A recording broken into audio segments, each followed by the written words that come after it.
Hello guys, welcome to my YouTube channel. My name is Umar Farooq and I am a second year MBBS student at GMC Srinagar. I hope आप सभी लोग अच्छे से होंगे और आपकी जो नीट की प्रिपरेशन है वो बहुत सही जा रही होगी. तो चलिए ये वीडियो है नीट 2023 बायोलॉजी के बारे में. आप में से बहुत सारे लोगों ने कमेंट्स की थी भैया हम बायोलॉजी को पढ़ते हैं लेकिन बाद में भूल जाते हैं, ऐसा क्या मसला हो जाता है हमसे. और साथ ही साथ जब हम क्वेश्चन प्रैक्टिस करते हैं तो वहाँ पे बहुत सारे क्वेश्चन जो है ना वो गलत हो जाते हैं.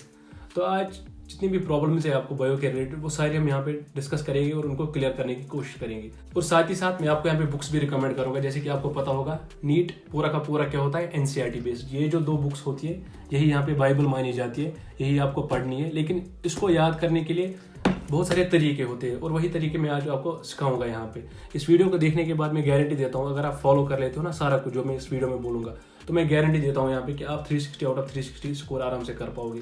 और हाँ, मेरी बात यहाँ पे ये याद रखना है, जो बायो होती है ना ये हाफ सिलेबस बनाता है नीट का.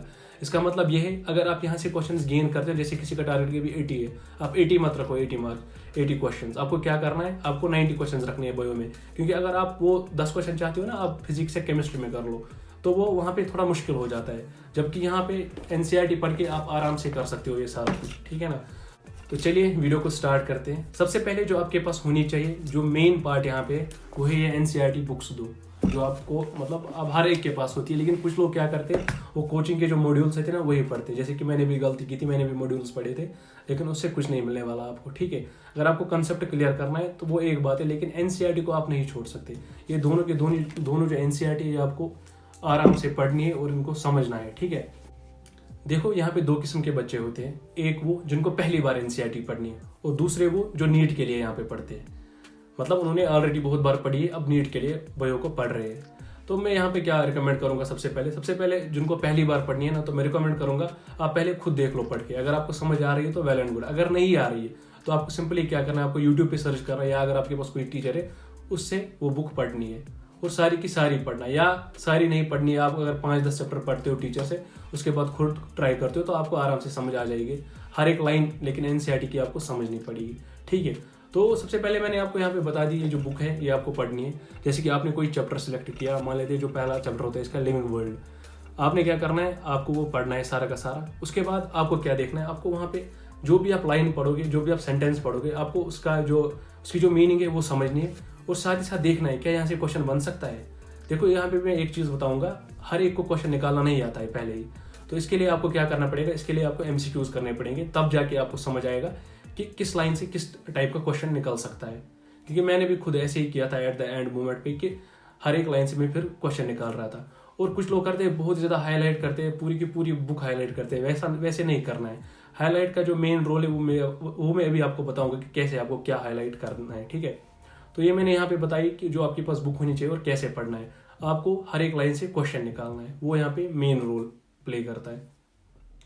अब एनसीईआरटी पढ़ने के बाद, हर एक लाइन समझने के बाद एनसीईआरटी से, उसके बाद आपको एमसीक्यूज पे जाना है. और एमसीक्यूज में यहाँ पे ध्यान रखने वाली बात यह है, आपको एमसीक्यू वो वाले करने हैं जो 100% एनसीईआरटी बेस्ड हो. कोई भी अगर आपको एमसीक्यू दिख रहा है किसी बुक में वो एनसीईआरटी से बाहर है तो उसको क्रॉस कर दो, वो कभी नहीं आएगा, ठीक है. वो पहले जमाने में आता था, जब से एनटीए ने नीट कंडक्ट किया है ना तब से कोई भी क्वेश्चन एनसीईआरटी से बाहर नहीं आता है. तो इसीलिए अभी टाइम वेस्ट मत करो फजूल क्वेश्चंस में. आप सिंपली क्या करना है, आपको एनसीईआरटी बेस्ड कोई भी एमसीक्यू बुक अगर आपके पास है वो आपके पास रहनी चाहिए, वही आपको सॉल्व करनी है. एनसीईआरटी से बाहर आप नहीं जाना. अब कुछ लोग ऐसा करेंगे, उनके पास मॉड्यूल्स होंगे, पता नहीं वहाँ पे क्या क्या क्वेश्चंस दिए होते, वो उन्हीं में घुसे रहते हैं पूरे साल, फिर एट द एंड कुछ भी याद नहीं होता है. तो एनसीईआरटी को बेहतर होता है कि याद करने के लिए आप एमसीक्यूज करो, लेकिन एमसीक्यू वो वाले होने चाहिए जो नीट बेस्ड हो. नीट बेस्ड मतलब ये जो एनसीईआरटी है ना इससे निकाली गई हो, इसके बाहर आपको कोई भी क्वेश्चन नहीं करना है. और प्रीवियस ईयर आप जा सकते हो, प्रीवियस 5-10 साल भी नहीं, जो एनटीए ने 2017 से शायद हुआ है एनटीए, तो वहाँ से जो भी क्वेश्चंस बन रहे हैं ना एनटीए निकाल रहा है, जो पेपर से आ रहे हैं वही आपको सॉल्व करने हैं, ठीक है. तो चलिए, अगर आपके पास 100% एनसीईआरटी बेस्ड या नीट बेस्ड बुक नहीं है ऑब्जेक्टिव लगाने के लिए, तो मैं आपको यहाँ पे रिकमेंड करूंगा ये दिशा पब्लिकेशंस की objective NCERT extract biology for NTA NEET. ये पूरी की पूरी 100% एनसीईआरटी बेस्ड है. ये मैंने भी यूज़ की थी और मेरी क्लास में बहुत सारे फ्रेंड्स हैं जिन्होंने ये यूज़ की थी, क्योंकि इसमें फ़ायदा ये है, ये 100% एनसीईआरटी को कवर करता है. तो चलिए मैं आपको ये बुक दिखाता हूँ कि कैसी है. तो चलिए ये रही आपकी book, objective NCERT extract biology for NEET, 8th edition है बाय दिशा पब्लिकेशंस. यहाँ पे आपको पूरी की पूरी जो ये बुक है ये 100% NCERT बेस्ड होती है। साथ साथ यहाँ पे NCERT लोकेटर दिया हुआ है, ये मैं आपको आगे समझा दूंगा पेज पे। और साथ साथ यहाँ पे आपको NCERT plus NEET previous year question देखने को मिलेंगे in one liner format, MCQs on every line of NCERT previous year question. और साथ ही साथ आपको पता होगा इस साल से असर्शन रीजन क्वेश्चन आने वाले हैं, क्या पिछले साल भी आए थे, वो भी यहाँ पे दिए हुए हैं। साथ ही साथ मैच द फॉलोइंग, जो कि आपने देखा होगा नीट में आते हैं अक्सर। और साथ ही साथ स्टेटमेंट बेस्ड क्वेश्चन है यहाँ पे, ठीक है। चलिए बुक के अंदर देखते हैं क्या माल पड़ा है। और ये फीचर मैंने बहुत सारी बुक्स में मिसिंग देखा ट्रेंड एनालिसिस का। ट्रेंड एनालिसिस बहुत कम बुक्स में दिया हुआ है, ठीक है। तो मैं आपको ये समझाऊंगा कि इसका क्या फ़ायदा है। देखो जैसे कि ट्रेंड एनालिसिस यहाँ पे दी हुई है, number of question from 2022 to 16 to 2022 6 question आए थे, मतलब हर एक क्वेश्चन एवरी ईयर आता है। तो यहाँ से आप समझ सकते हो कि कौन सा टॉपिक कितना इंपॉर्टेंट है। तो चलिए यहाँ पे NCERT वन लाइनर्स दिए, इंपॉर्टेंट पॉइंट्स टू रिमेंबर। ये जो डेटा है ये NCERT से निकाला गया है और हर एक लाइन में आपको क्वेश्चन देखने को मिलेगा यहाँ पे। जैसे कि आप देखोगे यहाँ पे, चलो मैं थोड़ा सा जूम करता हूँ। In living organism growth is from inside, growth therefore can not be taken as a defining property of living organism. ये जो क्वेश्चन है ये AIPMT 2007 में आया था और NCERT से आया था, तो ये यहाँ पे इन्होंने हाईलाइट किया है। ऐसे ही दूसरा क्वेश्चन यहाँ पे भी है, इसकी आप देखोगे ये AIPMT 2007 में आया था। तो मतलब ये जो थ्योरी है ये भी बहुत ही इंपॉर्टेंट हो रही है यहाँ पे, ठीक है, क्योंकि हर एक लाइन से क्वेश्चन बन रहा है। और आपको जब भी पढ़ोगे ना तो आपको समझ आएगा कि कैसे क्वेश्चन निकालना होता है, ठीक है। तो चलिए MCQs पे आती है, जो कि मैंने आपको बोला पूरी NCERT बेस्ड होती है। सबसे पहला जो MCQ है यहाँ पे आप देख सकते हो, which of the following option is correct. और जो ये क्वेश्चन उठाया गया है ये उठाया गया है NCERT पेज 4 से। तो अगर आपको ऐसे जब क्वेश्चन देखा, अगर आपको सोल्यूशन आया तो ठीक है, मतलब क्वेश्चन आया तो ठीक है। अगर आप नहीं आया तो आप सिंपली क्या करोगे, पेज नंबर 4 पे जाओगे NCERT पे और देखोगे, वहाँ पे पढ़ोगे कि मुझे ये क्वेश्चन क्यों नहीं आया था, अगर नहीं आया। ऐसे ही हर दूसरा क्वेश्चन देखो, ये भी NCERT से निकाला गया है। जहाँ पे जितने भी MCQs आपको देखने को मिलेंगे ना, हर एक NCERT के पेज से निकाला गया है। देखो पेज 3, पेज 4, पेज 4, 5 से ये वाला क्वेश्चन निकाला गया है। मतलब 100% NCERT यहाँ से क्लियर हो जाएगी आपकी, ठीक है। इसीलिए मेनली लोग क्या करते हैं, जो टॉपर्स होते हैं वो NCERT बुक ही पकड़ते हैं। मतलब क्या है, NCERT बेस्ड MCQ करते हैं, हर एक चीज़ NCERT बेस्ड ही करते हैं, क्योंकि उनको पता होता है नीट में वही आता है। साथ ही साथ ये जो एग्जाम्पलर क्वेश्चन है इन पर ज़्यादा फोकस देना, क्योंकि ये अक्सर देखा गया है कि ये वाले क्वेश्चन बहुत ज़्यादा रिपीट होते हैं। और प्रीवियस ईयर क्वेश्चन ये भी यहाँ पे दिए हुए हैं, जैसे कि ये NCERT एग्जाम्पलर का क्वेश्चन है। इसका मतलब है जो NCERT एग्जाम्पलर लानी होती थी वो भी अब आपको नहीं लानी है यहाँ से। पास्ट ईयर क्वेश्चंस भी दिए हुए, जैसे कि पास्ट ईयर नीट में क्वेश्चन आया था, ये 2016 में आया है, 2016 में आया है। और ऐसे ये वाले क्वेश्चन भी आपको बहुत देखने को मिलेंगे वहाँ पे, जैसे कि आप मैच द फॉलोइंग देख सकते हो, ये नीट में आते हैं, ठीक है ना। और साथ ही साथ आपको यहाँ पे AR भी देखने को मिलेंगे। इस बुक में 6000 से प्लस क्वेश्चन आपको देखने को मिलेंगे, जिसकी मदद से आप NCERT को पूरा का पूरा मास्टर कर सकते हो और याद भी हो जाएगी अच्छे से, अगर आप ये बुक अच्छे से कर लेते हो तो, ठीक है। तो ये रही बुक। अगर आप किसी को खरीदनी है तो आप सिंपली डिस्क्रिप्शन में जाओ, वहाँ पे मैंने लिंक दे रखी है इसकी, वहाँ से आप परचेज कर सकते हो। और हाँ, यहाँ पे एक चीज़, यहाँ पे आपको मोर देन 6000 क्वेश्चंस देखने को मिलेंगे, जिनको आप प्रैक्टिस करके आपकी जो बायोलॉजी है ना वो बहुत ज़्यादा स्ट्रॉन्ग करोगे और उसको यहाँ पे बिठाओगे, क्योंकि MCQ से ना ये याद हो जाती है सारी चीज़ें। और हाँ, एक बात यहाँ पे, जो नीट 2022 हुआ था उसमें मोर देन 80% जो क्वेश्चन है ना वो इस बुक से आए थे।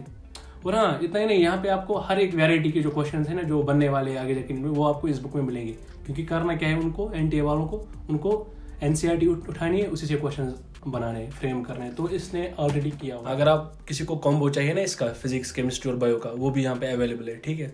तो वो आप चेकआउट कर सकते हो नीचे डिस्क्रिप्शन से। तो दो चीज़ें तो यहाँ पे हो गई, एक तो आपने NCERT पढ़ ली बहुत ही अच्छे से, नंबर 2 आपने MCQ भी सॉल्व किए। इसके बाद रोल आता है प्रीवियस ईयर क्वेश्चंस का। आपको क्या करना है, जो मैंने आपको बोला, जो प्रीवियस ईयर क्वेश्चन आए थे ना नीट में, लगभग 2017 के बाद जितने भी क्वेश्चन हैं ना, या 2017 में जो आए थे नीट में, वो सारे के सारे क्वेश्चन आपको करने हैं।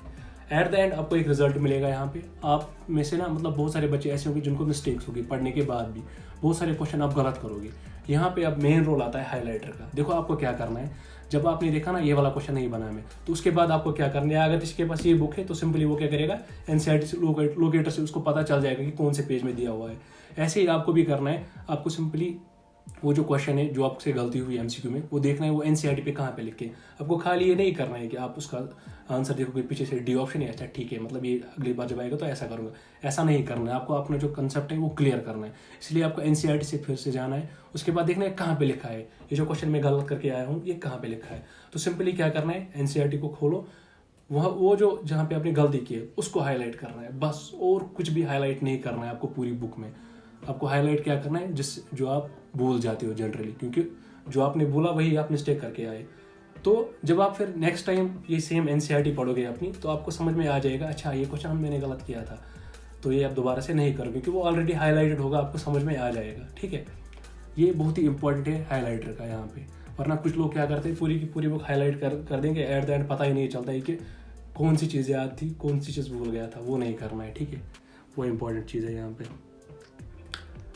उसके बाद क्या करना है, जब आप टॉपिक कंप्लीट करोगे, ये सारा कुछ करोगे, तो जब आप कंप्लीट एक यूनिट खत्म करोगे ना, तो उसके बाद टेस्ट देना भाई। टेस्ट देना बहुत ही इंपॉर्टेंट होता है, चाहे आप कहीं से भी टेस्ट दो, लेकिन एनसीईआरटी बेस्ड देना, ठीक है ना। बहुत सारी टेस्ट सीरीज तो ऑनलाइन भी आपको देखने को मिलेगी, या आप ऑफलाइन भी जा सकते हो कोचिंग सेंटर्स पे, या वो भी नहीं तो पेपर भी मिलते हैं ऑफलाइन, प्रिंट निकाल सकते हो उनका। ऑनलाइन पेपर डाउनलोड करो, उसके बाद प्रिंट निकालो, वो भी ठीक रहता है, ठीक है।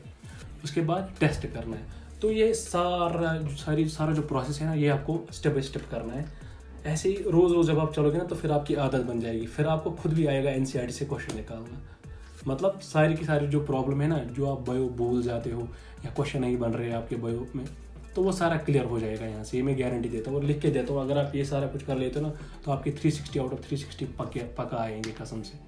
क्योंकि करना क्या है यार, दिमाग में डालो ना यार एक बात कि मॉड्यूल से क्वेश्चन नहीं आएंगे, उसमें बहुत कुछ लिखा होता है जो कि याद नहीं रहता है। तो बेहतर है जो आपकी अपनी ये क्या बोलते हैं उसको, आपकी जो एनसीईआरटी है ना, ये याद रखो, ये यहाँ पे डाल लो, किस्सा ख़त्म करो और नीट में एक्सेल करके आओ, ठीक है।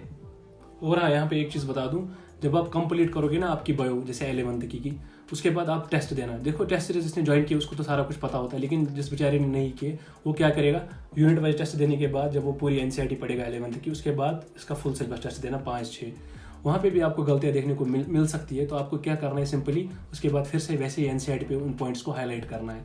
क्योंकि क्या होता है, कुछ टाइम बाद ना कुछ चीज़ें इंसान भूल जाता है, लेकिन जब आप ऐसे करोगे ना, टेस्ट दोगे, वहाँ से आपको रेक्टिफाई होगी कि आपकी अपने जो गलती की थी कि वो कहाँ पे होती है, तो आप हाईलाइट करोगे। तो फिर जब नेक्स्ट टाइम आप रिवाइज करोगे, जब ना एंड मोमेंट पे रिवाइज करना होता है, तो उस टाइम पे आपका जो मेन फोकस रहेगा ना, वो वही हाईलाइटेड पॉइंट्स पे रहेगा, क्योंकि वही चीज़ें आप भूल जाते हो बार बार।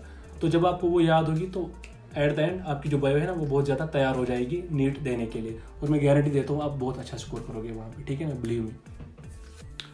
तो अब 4 स्टेप्स आपको देखने हैं, ये लिख लो। एनसीईआरटी पढ़नी है, एनसीईआरटी बेस्ड एमसीक्यू करनी है, हाईलाइट वही करना है, सारा कुछ हाईलाइट नहीं करना है, खाली जो भूल जाते हो वो करना है, यूनिट वाइज टेस्ट देना है, फुल सिलेबस टेस्ट देना है।